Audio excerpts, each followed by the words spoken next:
जी, नमस्कार। मैं एम्स दिल्ली से रवि कुमार गुप्ता आपका हार्दिक स्वागत करता हूँ आपके अपने स्केलेटन नर्सिंग के इस ऑनलाइन प्लेटफ़ॉर्म पे।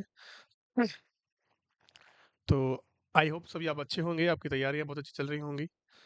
और आज की जो क्लास हमारे लिए होने वाली है, वो ओबीसी के रिगार्डिंग होने वाली है। हम प्लेसेंटा प्रीविया और अब्रप्टिव प्लेसेंटा के बारे में बात कर रहे थे।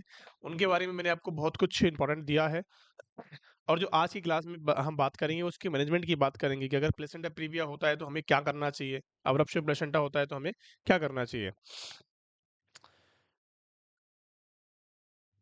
और आप सभी को मेरी क्लासेस पसंद आ रही हैं या नहीं आ रही हैं, तो प्लीज़ लाइक, कमेंट एंड कर सब्सक्राइब करिएगा हमारे चैनल को अगर पसंद आती हैं तो।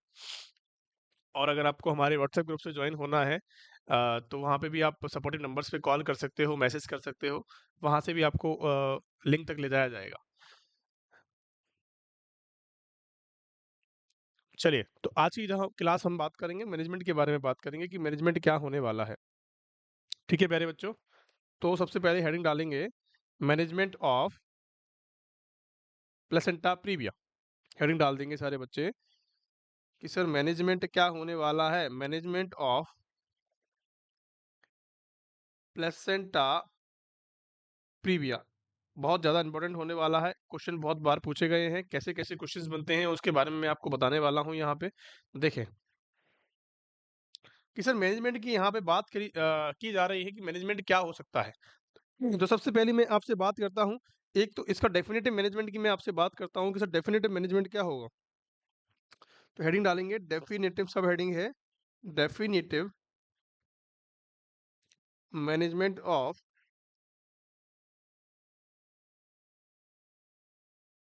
प्लेसेंटा प्रीविया कि डेफिनेटिव मैनेजमेंट क्या होने वाला है प्लेसेंटा प्रीविया का। तो हम यहाँ पे बात करेंगे। देखो 2 कंडीशन निकल के आती हैं। एक तो कंडीशन है, एक कंडीशन कौन-सी है कि एक कंडीशन में आप क्या कर रहे हो कि टर्मिनेट करवा रहे हो प्रेगनेंसी को। कि टर्मिनेट द प्रेगनेंसी। एक कंडीशन के अंदर आपने क्या करवाया कि आपने उसको टर्मिनेट करवा दिया कि प्रेगनेंसी को टर्मिनेट करवा दिया, प्रेगनेंसी को खत्म करवा दिया। आगे बात समझ में? और एक कंडीशन होती है कि आप क्या कर रहे हो उसको कंटिन्यू कर रहे हो। Continue the pregnancy. एक कंडीशन में तो आप क्या करना चाहते हो कि उसको कंटिन्यू करना चाहते हो और दूसरी कंडीशन के अंदर आप क्या करना चाहते हो कि टर्मिनेट करना चाहते हो कि हमें अब इस प्रेगनेंसी को रखना नहीं है, हमें क्या करना है इसको खत्म करना है। आगे बात समझ में? तो दोनों कंडीशन के बाद में दोनों कंडीशन के अंदर अलग-अलग बातें होंगी। देखो, अगर आप उसको क्या करते हो टर्मिनेट करवाते हो तो ये कौन-सा मैनेजमेंट होता है बच्चों? कि सर बच्चों ये एक्टिव मैनेजमेंट होता है। कौन-सा होता है मेरे प्यारे बच्चों? कि सर ये एक्टिव मैनेजमेंट के अंदर आता है। अगर आपसे कोई क्वेश्चन पूछे कि active management of placenta previa तो क्या होने वाला है? तो क्या होने वाला है कि सर टर्मिनेट द प्रेगनेंसी कि सर टर्मिनेट द प्रेगनेंसी। अगर मैं आपसे बात करूँ कि सर कंटिन्यू अगर कोई फीमेल है जो कंटिन्यू करना चाहती है अपनी प्रेगनेंसी को, तो उसको क्या ज़रूरत होती है? उसको बोलते हैं एक्सपेक्टेड एक्सपेक्टेंट मैनेजमेंट ऐसे लिखेंगे एक्सपेक्टेंट मैनेजमेंट। क्या मेरी बात आप तक पहुंच गई है, समझ में आ गई है? मैंने आपको दोनों चीज़ों के बारे में अलग अलग बताया है। सिंपल सी कहानी है कि सर प्लेसेंटा प्रीविया के अंदर क्या देखने को मिलता है कि सर लो लाइनिंग प्लेसेंटा अपन को देखने को मिलता है। ठीक है, उसकी मैंने आपको ग्रेड्स के बारे में बताया, कुछ टाइप्स के बारे में मैंने आपको बताया पिछली क्लासेस के अंदर। तो उनकी रिगार्डिंग हमने यहाँ पे बात करी है कि उसका मैनेजमेंट हम क्या कर सकते हैं। तो डेफिनेटिव मैनेजमेंट जो होता है प्लेसेंटा प्रीविया का दो टाइप से होता है। एक तो होता है टर्मिनेट, एक तो प्रेगनेंसी को आप टर्मिनेट करवा दो और एक को कंटिन्यू करवा लो। ठीक है, अगर आपने जिसको टर्मिनेट करवाया उसको कहते हैं एक्टिव मैनेजमेंट और जिसको आप कंटिन्यू करना चाहते हो उसको कहते हैं एक्सपेक्टेड मैनेजमेंट, एक्सपेक्टेंट मैनेजमेंट। आगे बात समझ में? चलिए, अब एक्टिव मैनेजमेंट के अंदर मैं आपसे कुछ बातें करना चाहता हूं जो कि बहुत इंपॉर्टेंट होती है कि in any condition in any condition where in any condition where mother life is at risk. इसको कब करना है? ऐसी कोई भी कंडीशन जो मदर के लिए रिस्केबल है, ऐसी कोई भी कंडीशन जो मदर के लिए क्या है बच्चों रिस्केबल है, जहां पे रिस्क प्रेजेंट है तो हमें क्या करना है या फिर कह सकते हैं कि patient vitals are unstable and is in shock. अगर जो पेशेंट है, हमारा जो फीमेल है, वो हमारे पास आई है और आने के बाद हमें क्या करना है, उसके रिलेटिव्स को समझाना है कि सर हम ये जो पेशेंट है आपका, ये वाइटल्स इनके स्टेबल है, मदर की जान को खतरा हो सकता है, इसीलिए हमें इसको टर्मिनेट करना पड़ेगा। तो उस चीज को तो कहते हैं एक्टिव मैनेजमेंट। आगे बात समझना कि वाइटल्स अनस्टेबल का मतलब क्या समझ रहे हो आप, कि पेशेंट को हाइपोक्सिया हो गया है, बीपी बहुत बढ़ा हुआ है, ठीक है, बीपी बहुत बढ़ा हुआ है, टैकीकार्डिया कंडीशन आपको देखने को मिल रही है, बहुत सारी कंडीशंस होती हैं जो वाइटल्स अनस्टेबल होने के कारण हो सकती हैं। तो उन कंडीशन के अंदर आपको शॉक में भी पेशेंट देखने को मिल सकता है, तो उसके अंदर हमें क्या करना चाहिए बच्चों, उसके अंदर हमें कतई भी रिस्क नहीं लेनी चाहिए कि मदर को अगर कोई जान का खतरा हो सकता है, तो उसके अंदर हमें एक्टिव मैनेजमेंट ही करना होता है। क्या मेरी बात समझ में आ गई? चलिए, दूसरी बात करूं मैं एक्सपेक्टेड मैनेजमेंट की, तो इसके अंदर क्या करते हैं कि sir join Macafee Macafee and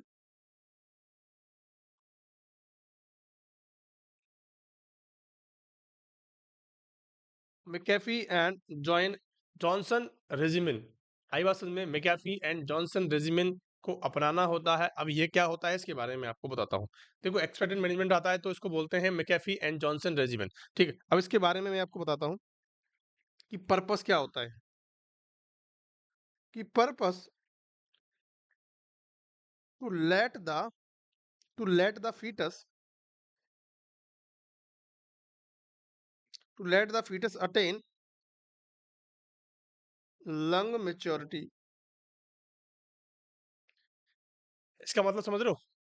Macafee and Johnson regimen का पर्पस क्या होता है, इसको करने का पर्पस क्या है, कि सर इसके अंदर हमें बच्चे की जो फीटस की लंग मेच्योरिटीज हैं, लंग में कौन कौन सी मेच्योरिटी पाई जाती हैं, मैं आपको बताऊं, लेसिटिन और मेलिंगो मेडिसिन का हम क्या करते हैं, उसके अंदर रेशो देखा जाता है।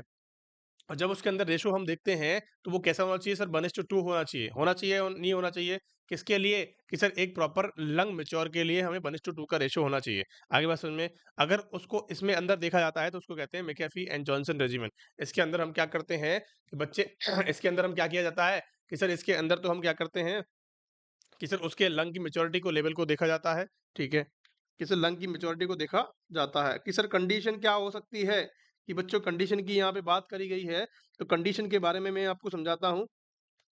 तो never never putting the mother's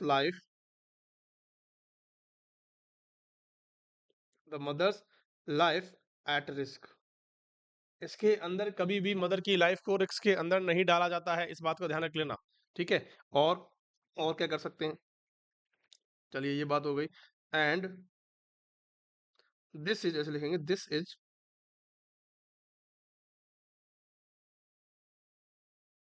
done only vitals are stable. अगर किसी महिला के वाइटल्स स्टेबल हैं तो हमें लंग मेच्योरिटी पे जाना होता है। लंग मेच्योरिटी के बारे में मैंने पढ़ाया हुआ है, पूरी डिटेल में पढ़ाया हुआ है, प्लीज गो एंड वॉच। बहुत सारे मेथड होते हैं, बावल मेथड होता है, कौन कौन से होते हैं बच्चों, शेक एंड वेल मेथड होता है, मैंने उसके बारे में बताया आपको। बहुत सारी चीजें हैं, मैंने आपको डिटेल में पढ़ाई हुई है। अगर किसी ने नहीं पढ़ा है तो प्लीज जाके फिटनेस वाला देखें, फिटनेस के बारे में मैंने बहुत कुछ पढ़ाया हुआ है। आगे बात समझ में, चलिए, तो हमने क्या करना है, ये सब मैकेफी एंड जॉनसन रेजिमेन को कब अपनाना है, कि बच्चों जब महिला के या स्टेबल जो हम कह सकते हैं पेशेंट की जो वाइटल्स हैं वो स्टेबल होंगे, और अनस्टेबल होंगे तो हमें एक्टिव मैनेजमेंट ही करना पड़ेगा। एक्सपेंडेड मैनेजमेंट हम उसके इसमें अंदर कर सकते हैं जब महिला के क्या होते हैं, वाइटल्स जो हैं वो अनस्टेबल होते हैं, तो उसके अंदर मैकेफी एंड जॉनसन रेजिमेन को अपनाना होता है। उसके अंदर हम क्या करते हैं, उसके अंदर हम एक फ्लूइड लेते हैं, फ्लूइड कौन सा फ्लूइड लेते हैं, एमनियोटिक फ्लूइड लेते हैं। कहाँ से, मदर के एब्डोमेन से, मदर के एमनियोटिक फ्लूइड से, एमनियोटिक कैविटी से हम क्या लेते हैं, वहां से फ्लूइड को एस्पिरेट करते हैं, उस कंडीशन को कहते हैं एमनियोसिंथेसिस। फ्लूइड को एस्पिरेट करना क्या कहलाता है, एमनियोसिंथेसिस कहलाता है। और वहां से हम फीटल की लंग मेच्योरिटी को देखते हैं कि अगर फीटस को हम 37 वीक से पहले ही क्या कराएं, डिलीवर करवा दें, तो ये क्या हो सकता है, जिंदा रह सकता है, नहीं रह सकता, तो उसमें मेच्योरिटी लेवल को देखा जाता है। आगे बात समझ में, तो मैंने आपको लिखा है, this is done only the vitals are stable,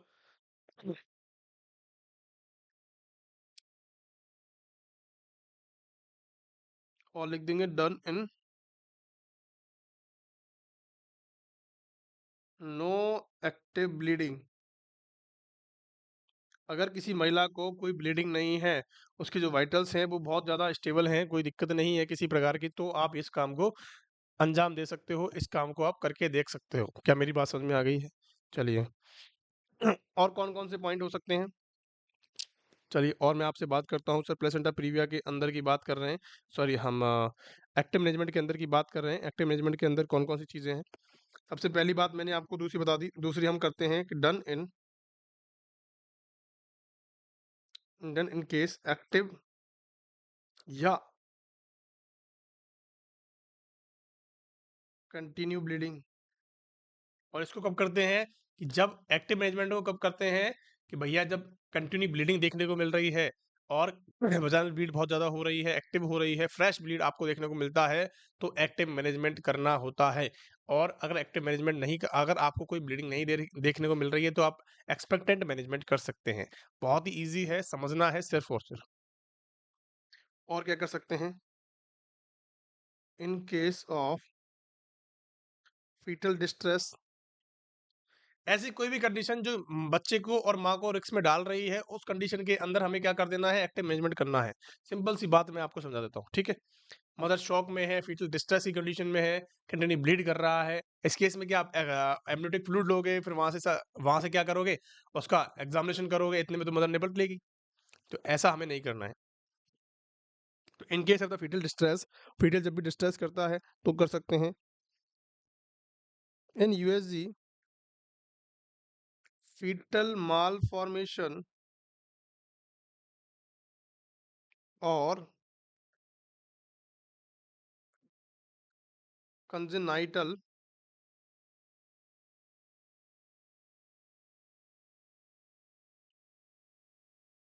congenital problem अगर किसी महिला को प्रेजेंट है, तो उसके अंदर हम कर सकते हैं। और या फिर हम कर सकते हैं एक्टिव मैनेजमेंट 37 वीक से ज़्यादा हो गए हैं, तो भी हम कर सकते हैं। क्या मेरी बात समझ में आ गई?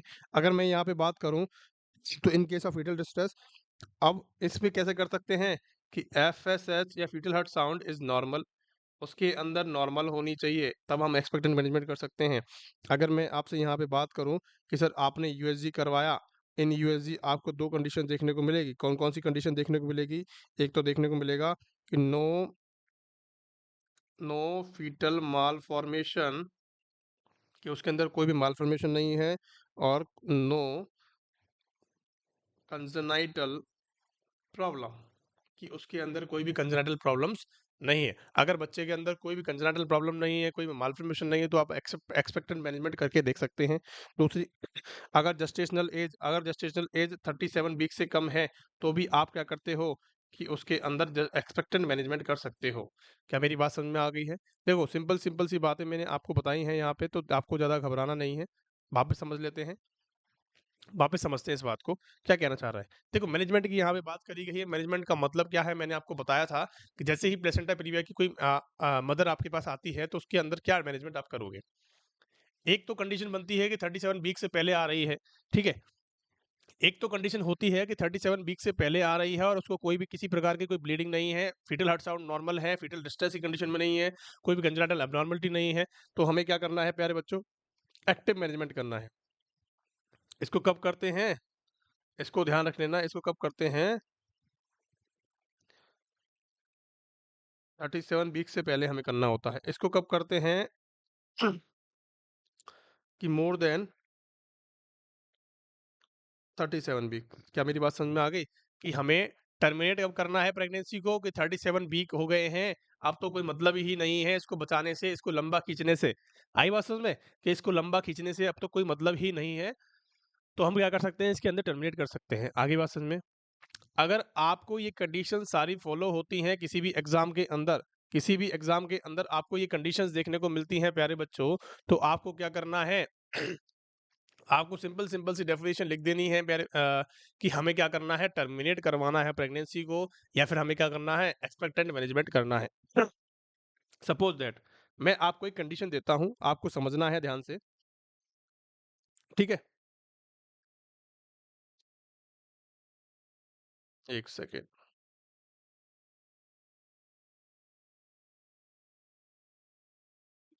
हाँ, एक कंडीशन की हम बात करते हैं।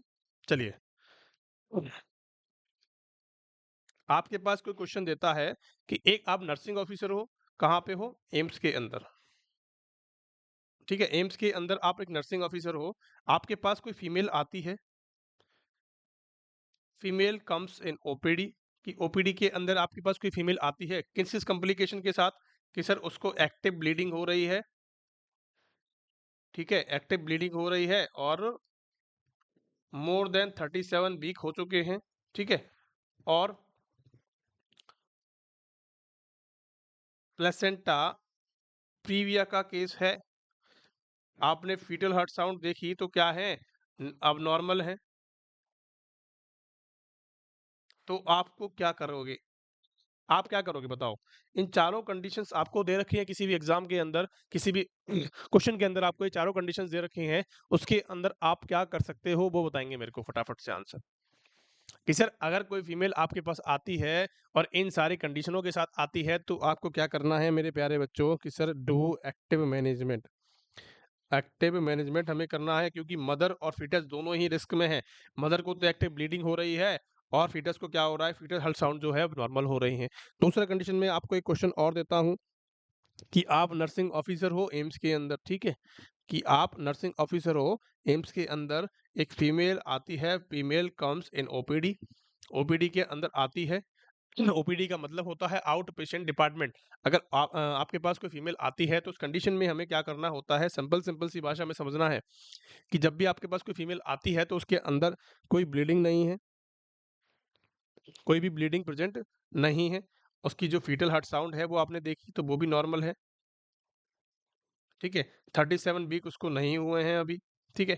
तो ये सारी कंडीशंस की आपके पास आती है और प्लेसेंटा प्रीविया का केस है, ठीक है? तो आपको क्या करना है कि भैया आप क्या कर सकते हो, एक्सपेक्टेंट मैनेजमेंट कर सकते हो। एक्सपेक्टेंट मैनेजमेंट का मतलब समझते हो आप? कि हमें क्या कर सकते हो, उसको डिले कर सकते हैं, उसको कोई भी प्रॉब्लम नहीं है तो हम क्या कर सकते हैं, उसको डिले कर सकते हैं, 37 वीक्स तक खींच सकते हैं। सपोज दैट ये महिला 35 वीक में आ गई तो 2 वीक खींचने में क्या जाता है? कोई परेशानी होगी तो हम क्या कर सकते हैं, डिलीवरी करवा सकते हैं, लेकिन 37 वीक तक हमें खींच सकते हैं। आगे बात सुन कि हम क्या चाहते हैं कि मैच्योर ही बच्चा पैदा हो। एक्सपेक्टेंट मैनेजमेंट में क्या करना होता है सर, मैकेफी एंड और जॉनसन रेजिमेंट को क्या करना होता है, अपनाना होता है, जिसका पर्पस होता है कि उसके अंदर हम लंग्स की, फीटल के लंग्स की मैच्योरिटी देखते हैं। फीटल के लंग्स की मैच्योरिटी को देखा जाता है, जो कि लेसिटिन एंड स्पिंगोमाइलिन का क्या देखते हैं उसके अंदर, रेशो देखा जाता है। मेलिंगोमाइलिन का क्या देखते हैं उसके अंदर, रेशो देखते हैं। अगर रेशो बराबर से आपको देखने को मिल रहा है तो इसका मतलब क्या है कि फीटस के लंग मैच्योर हैं और आप उसका क्या करवा सकते हो, डिलीवर करवा सकते हो। क्या मेरी बात समझ में आ गई है? चलिए, यहाँ तक की बातें आपको प्लेसेंटा प्रीविया के मैनेजमेंट के बारे में थी। आज जो मैं आपसे बात करूंगा वो मैनेजमेंट ऑफ अब्रप्शो प्लेसेंटा के बारे में बात करेंगे। हेडिंग डालेंगे सारे बच्चे, मैनेजमेंट ऑफ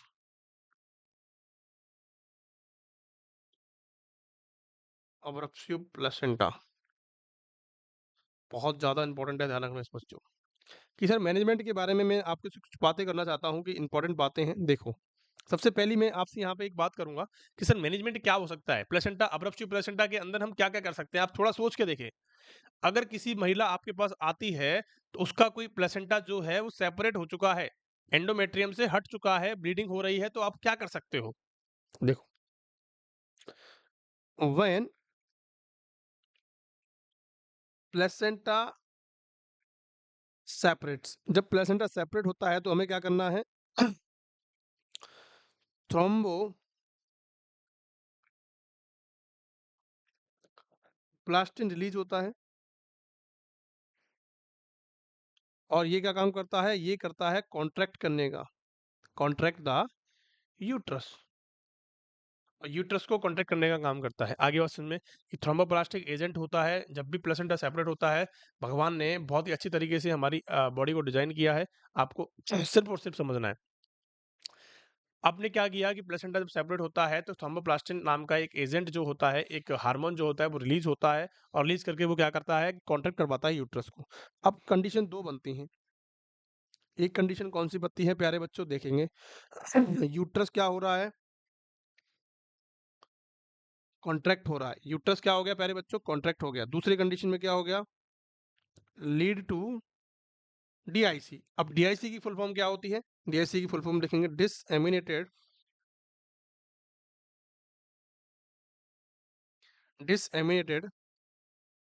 इंट्रा वास्कुलर कोएगुलोपैथी। आई बात समझ में? इसका मतलब मैं आपको समझाऊंगा। देखो, यूट्रस अगर कॉन्ट्रैक्ट होता है तो क्या होता है, स्टार्ट डिलीवरी प्रोसेस। भैया जब यूट्रस कॉन्ट्रैक्ट करेगा तो डिलीवरी प्रोसेस स्टार्ट हो जाएगी। जब भी डिलीवरी प्रोसेस स्टार्ट होती है, ठीक है, ये बात आपको ध्यान रखनी है।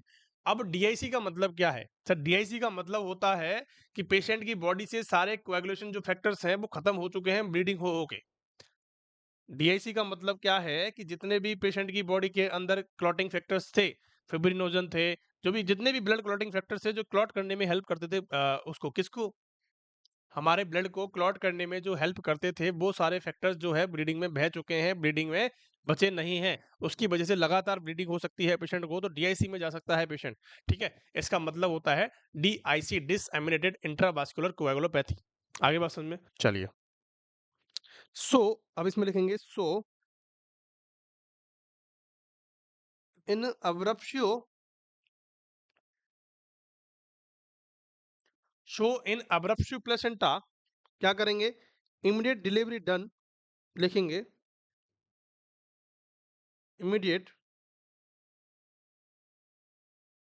Immediate delivery done to prevent DIC. आगे बात समझ में? देखो, अब्रप्शियो प्लेसेंटा के केस में, जब भी अब्रप्शियो प्लेसेंटा केस होता है तो तुम्हें तुरंत के तुरंत बिना सोचे क्या करनी होती है, इमीडिएट डिलीवरी होती है। अगर वो ब्लीडिंग कंटिन्यूअसली होती रही तो इसका मतलब क्या होगा, इसका मतलब होगा कि जितने भी क्लॉटिंग फैक्टर्स आपकी बॉडी में प्रेजेंट थे, आपको क्या हो जाएंगे, वो लॉस हो जाएंगे। और जब लॉस हो जाएंगे तो ब्लीडिंग रुकेगी नहीं और पेशेंट की डेथ निश्चित है। आगे बात समझ में? सबसे इसकी खास बात ये होती है कि जब भी अगर डीआईसी की प्रॉब्लम होती है किसी पेशेंट को, तो हमें क्या करना चाहिए, हमें उसको ब्लड क्लॉटिंग फैक्टर्स देने चाहिए, हमें उसको क्रायोप्रेसिपिट देना चाहिए, हमें उसको एफएफपी देनी चाहिए। ठीक है, ये सब पढ़ा है आपने, एफएफपी क्या होती है, क्रायोप्रेसिपिट क्या होते हैं। ठीक है, ब्लड प्रोडक्ट्स के नाम होते हैं प्यारे बच्चों। एफएफपी का मतलब समझते हो? एफएफपी का मतलब होता है फ्रेश फ्रोजन प्लाज्मा। क्रायोप्रेसिपिटेट्स क्या होते हैं, उनके अंदर क्या पाए जाते हैं, ब्लड क्लॉटिंग फैक्टर्स पाए जाते हैं। ये मैंने फंडामेंटल की ब्लड वाले लेक्चर में पढ़ाया हुआ है, आप जाके देखें, आपको पूरी की पूरी चीजें समझ में आ जाएगी। आगे बात समझ में? चलिए, तो हमने बात करी है, मेरे लाइव सेशन के अंदर जाके पढ़ा हुआ है। आप हमारे चैनल पे जाएंगे, हमारे चैनल पे लाइव सेशन करके है, लाइव सेशन करके वहाँ पे आप जाओगे तो वहाँ पे आपको सारी क्लासेस फंडामेंटल की देखने को मिल जाएगी। तो हम बात हमने या प्ले लिस्ट में भी आप देख सकते हो। तो अब्रप्शियो प्लेसेंटा का जैसे ही आपके पास कोई केस आता है तो आपको क्या करना है प्यारे बच्चों, तुरंत के तुरंत डिलीवरी उसकी करवा देनी है। आगे मेरी बात समझ में? चलिए, दूसरा पॉइंट लिखेंगे, नेवर प्रोलॉन्ग्ड डिलीवरी, कि उसमें कोई भी टाइम नहीं लगना चाहिए, फटाफट से आपको डिलीवरी करवानी है। और जो मोड ऑफ डिलीवरी हो सकता है, ऐसा नहीं है कि इसी में सिजेरियन सेक्शन करवाएंगे, इसमें करवाएंगे वेजाइनल डिलीवरी। आगे बात समझ में? इसमें कौन सी डिलीवरी करवाएंगे भैया? वेजाइनल डिलीवरी करवाएंगे। क्वेश्चन ऑफ द डे, ध्यान रखना इस चीज का, कि अब्रप्शियो प्लेसेंटा के अंदर, अब्रप्शियो प्लेसेंटा के अंदर क्या करवा सकते हैं, मोड ऑफ डिलीवरी, कि सर वेजाइनल डिलीवरी हम करवा सकते हैं। आगे बात समझ में? बहुत बढ़िया। कि सर इंडिकेशंस क्या होते हैं नॉर्मल डिलीवरी सिजेरियन के, कि sir indication of caesarean section, अगर किसी को सिजेरियन सेक्शन करवाना है, किसी फीमेल है, कोई भी फीमेल है जिसको अगर आप सिजेरियन सेक्शन करना चाहते हो, तो क्या क्या इंडिकेशंस बनते हैं, उसको ये प्रॉब्लम्स होनी चाहिए भैया, तभी हम करते हैं।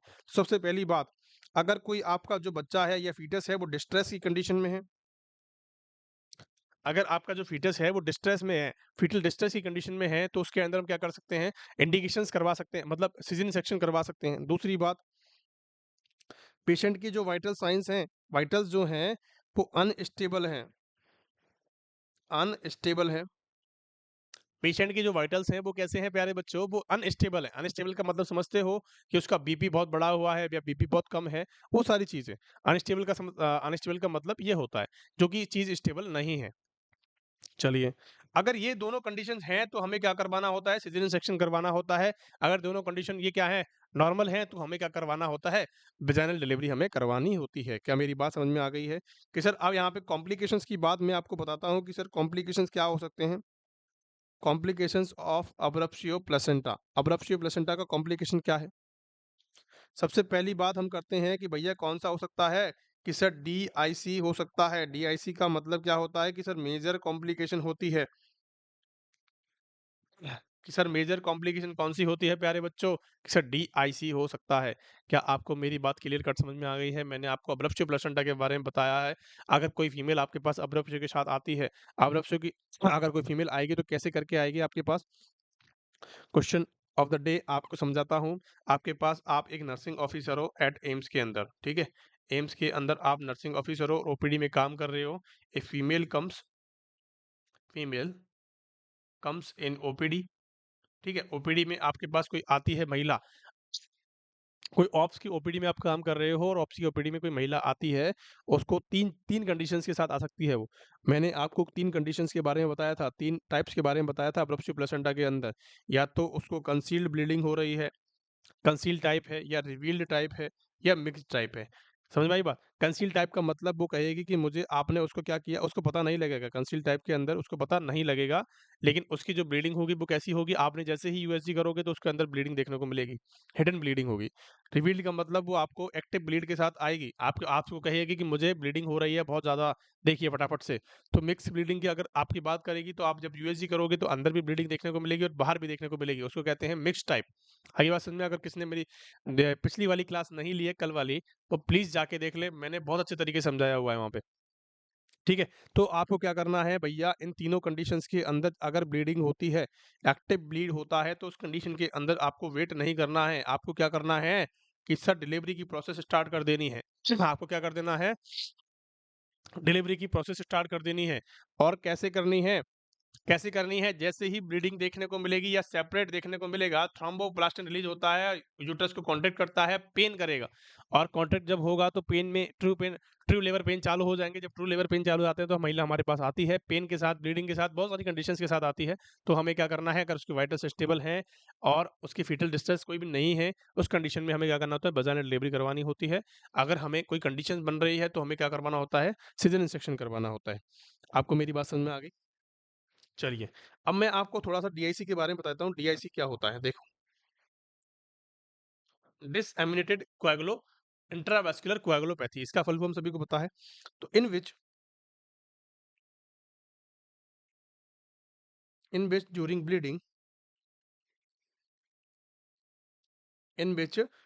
Bleeding all clotting factor are losses or consume called DIC। समझ में आया बात? कि इन विच ड्यूरिंग ब्लीडिंग, अगर किसी पेशेंट को कोई ब्लीडिंग हो रही है तो उसके अंदर जितने भी क्लॉटिंग फैक्टर्स थे वो काम हो गए हैं या फिर उसके ब्लीडिंग के साथ बह गए हैं, उसको कहते हैं DIC। और इसके अंदर क्या करते हैं कि sir then give FFP cryo to fulfil the clotting factors, कि उसको वापस भी तो हमें भरना है, उनको हमें वापस भी तो भरना है बॉडी के अंदर। पेशेंट की जान बचानी नहीं बचानी? कि भैया बचानी है, बिल्कुल बात सही है। आगे बात समझ में? चलिए। तो यहाँ तक की जो कहानी है हमारी, किसके बारे में हुई सर? हमारे मैनेजमेंट के बारे में बात हुई है कि सर मैनेजमेंट कैसे-कैसे देखा गया है यहाँ पे, उसके बारे में हमने बात यहाँ पे करी है। तो आज की क्लास आई होप सभी को पसंद आई होगी। अगर किसी को पसंद नहीं आई हो तो प्लीज़ हमारे सपोर्टेड नंबर्स पे कॉल कर सकते हो, मैसेज कर सकते हो, क्या चीज़ समझ में नहीं आई है उसके बारे में मैं आपको बता दूँगा। आगे बात समझ में? हमारे व्हाट्सएप ग्रुप से आपको जॉइन होना है तो प्लीज़ हमारे सपोर्ट नंबर्स पे कॉल करें, मैसेज करें, आपको वहाँ से जॉइन तक ले जाया जाएगा, व्हाट्सएप ग्रुप तक आपको ले जाया जाएगा। तो थैंक यू सो मच, पढ़ते रहें, बढ़ते रहें। क्लास पसंद आई तो लाइक, शेयर एंड सब्सक्राइब करिएगा। Thank you so much.